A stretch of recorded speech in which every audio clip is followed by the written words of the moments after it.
Hi everyone, and welcome back for Data Analysis Week 4. Today's topic is going to be measures of central tendency, which are measures that tell you about what a typical or average case is within a set of data, so a sample or a population. And so when we talk about measures of central tendency, we're going to be asking ourselves, what is a typical case?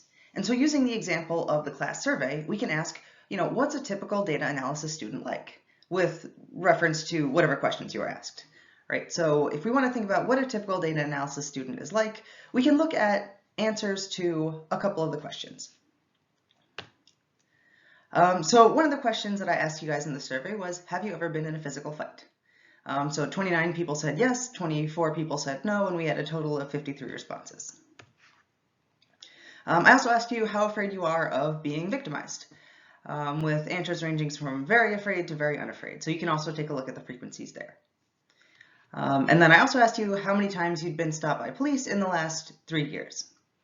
And so we have numbers of times there in the left column and then frequencies in the right.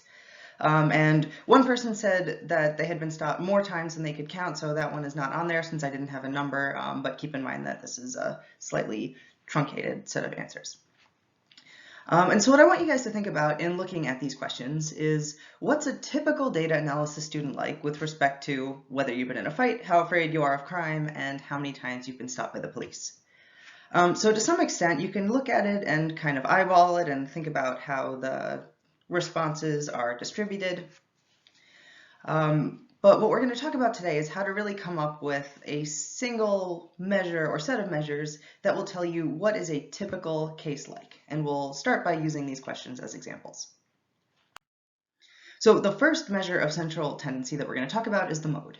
And the mode is the simplest one and the quickest one, but also, as we'll talk about, the one that gives you the least amount of information. As with last lecture, I'm going to be talking about the different levels of measurement that you can use each of these measures of central tendency for.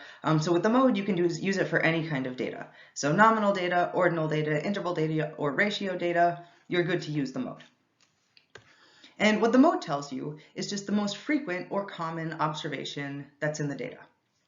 So of all the possible values that some variable could take on, which one is the most common? And there are a couple of ways to find the mode. One is just by eyeballing it. So if you look at your data, sometimes you can just see without doing anything else which response is the most common. You can also find the mode using a frequency distribution or a couple of other methods, but those are the ones we're going to talk about. I'll also note that it's possible to have multiple modes.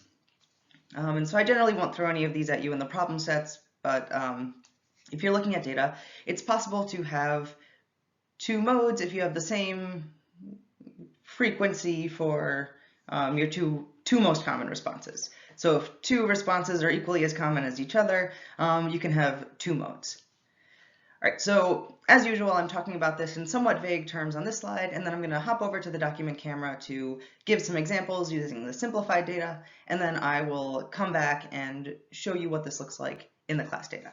So we're going to hop over to that document camera right now.